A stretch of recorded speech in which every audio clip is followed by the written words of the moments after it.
Here I was, late into the night. I'd played a video game or quite a lot of it to get the extra quests, do the extra stuff, and little did I realize that this would lead to bad things the next day. I'd wake up, I'd have poor sleep hygiene. The time at which I slept wasn't optimized, and I just wasn't feeling that great. So basically, I want to kind of take a step back from this and explain how I was able to kind of understand video games and kind of take a step back from playing so much.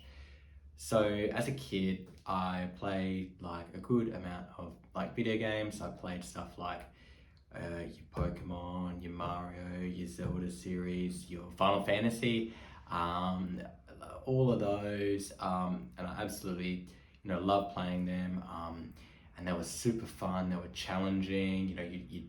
I remember you get home from a day of school or a long day, and you'd want to, or holidays, or you have some friends over. You'd really enjoy playing those games. And there'd be that drive to get certain things within that game, and you'd really feel that sense of accomplishment.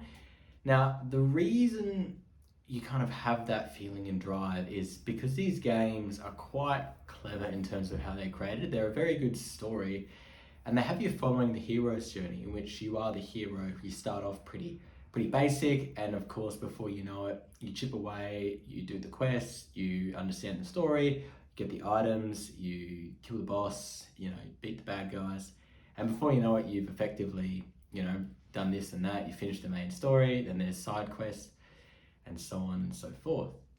But what was really interesting was I had a real thing for these games, especially the Final Fantasy series, the Pokemon, the Zelda, the Mario, because I really like the idea of exploring everything in the game, challenging myself, and trying to 100% the game. Because I guess as a kid, you wouldn't have a lot of video games, so you'd want to kind of finish them as much as possible. So I found that really, really fun to do by finishing as many games, or as much of the game as I could. That way, kind of you get the most longevity out of the game. So for me, I realized as I would level up the character, eventually I get to say most of the game, and then eventually I'd get to a point where I'd completely, done 100% of the game, like I'd actually achieved everything in the game.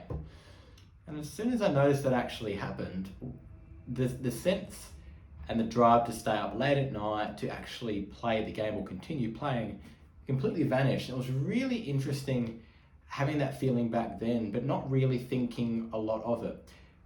I remember feeling bored, but I didn't really understand what that boredom was and what that represented. And I kind of wish I realized that earlier, because as I grew up, went to university, I had a job and sort of played some video games here and there. There were much better things I could have been doing. So for me, I think when it kind of hit reflecting back now, is I kind of pretend that I've already finished the game, in the sense that, for example, the Final Fantasy series of games, the main story generally takes 30 to 40 hours. It's quite a lot of time to sink playing a game, right? So 30, 40 hours main story. But of course, that's only takes you so far. If you kind of 100% in the game, that's not enough. So you want to spend the extra time grinding, getting all the ultimate weapons, getting to level 100, having a really strong character, taking on the really tough bosses, defeating them, getting the extra stuff, this and that, getting all the summons, and then getting the whole game completed, do all the quests, all the missions and everything, right? And that's kind of where it was like, oh, okay, well that's simply that. So that would kind of take another probably 40 to maybe 50 hours. Just 100 hours sunk on a game that basically has no unfortunate real tangible benefit. And I get that, in the sense that it's relaxing, it's cool, this and that for the game. But at the end of the day, that's quite a lot of time sunk, and of course there's the investment of the game itself. You can just consider right now, brand new games cost about between $70 and maybe $100 still, which doesn't seem like a whole lot, but if you kind of compound all the time spent on that, it's actually quite a lot. And that's kind of really, really kind of what hits me now, especially being an adult, working a 9 to 5 job, realizing that there's actually not a whole lot of time in the day to kind of do stuff like that. And I guess it's kind of like, and I'm kind of at that point where I'm like, it's interesting because like I just don't get as excited anymore. And I think because I've kind of tapped into the feeling that this game's like all others, it's going to be exciting, it's going to be fun, it's going to be addicting. At the end of the day, I'm going to finish it, and then I'm going to feel, now what? Like I've wasted time, and I kind of feel like I haven't really amounted to much. And that's kind of when it was easy for me to make the click. Now, of course, there's other games that were kind of a bit more interesting growing up. The games that you play with friends online, you know, your Call of Duty, your Halo, and I played them a lot after school. Those were so much fun, playing with friends, being on the custom maps and Halo, all the team chats, all the jokes you would tell, then going back to school the next day, talking about, you know, what you guys played and this and that. It was lots of fun, don't get me wrong. But for me, I guess that was kind of interesting because as soon as like year 12 or year 11 kind of finished, like a lot of that kind of fizzled out. So I guess I was quite fortunate that I didn't really have that continue to like promulgate, like in terms of wanting that desire to play those games. It was only really fun because I was playing with friends, and I kind of had friends that I would exercise with and do other things that was a lot more exciting. So it was just really being with friends I was able to self-reflect on.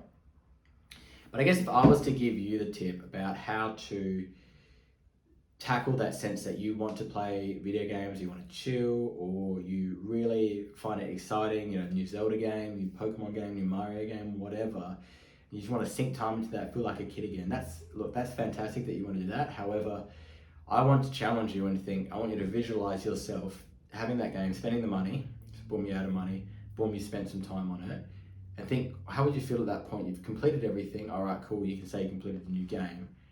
But at the end of the day, there's always going to be a new game. There's always going to be something else. So you kind of continually like distracting yourself.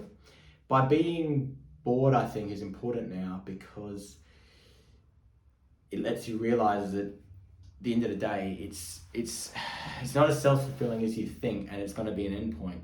Whereas there's so much more you can do for your own journey and those around you to help and challenge yourself to actually level up. Like if you were to spend the same amount of time like learning to cook or cook a new dish or try a new language, play the guitar or something, whatever you want to do, you can actually do at that time instead, and you'd be so much more along. It'd be your own hero's journey. So I guess that's kind of what I'm trying to get you to pivot away from. So instead of wanting to play the hero's journey, my secret to you would be pretend that you finished all those games and you're bored already. You've 100% of the games. Now what? Instead, consider yourself. You're starting at level 1. What are you starting at level 1 at? Why don't you instead work towards that? Wouldn't that be much more fun and fulfilling? Well, that's what I'm trying to get at, and that's kind of the whole point of this journey and what I'm trying to share. You know, me running, me cycling, me helping you guys, giving lots of tips to kind of understand what's important and little tricks to kind of really help you go about having a better day, having a better week, have a better month, having much better systems in place will help you realize kind of what you thought was A, either impossible, or B, have been so distracted that you couldn't conceptualize what you really wanted. And that's the thing, I want you to realize what's important to you. So that's why I have this. And look, I get it can be hard trying to pick something that you're interested in and challenging yourself to do that. And that's kind of the motto of what I'm getting at, you know, conquer mountains, conquer life, right? So that's kind of the thing. I mean, mountains might be relative and they might seem big at first, but eventually they become a lot easier, like, you know, going to the gym, getting up early, going for a run, meditating, cycling. All these things might seem insurmountable at first, but if we break them down, start at the tutorial level, step by step, think of ourselves in the game along the hero's journey, be patient with ourselves, and before you know it, we're on the path and we're doing really good, and we're going to really feel what those games were giving us at the time, but it feels so much more rewarding. It's not as instantaneous, it's not as easy, you know, you can't be inside like all day, you kind of have to challenge yourself, and that's where the growth comes from. That's what's important. So thank you so much for listening. Now remember, conquer mountains, conquer lives. Thanks.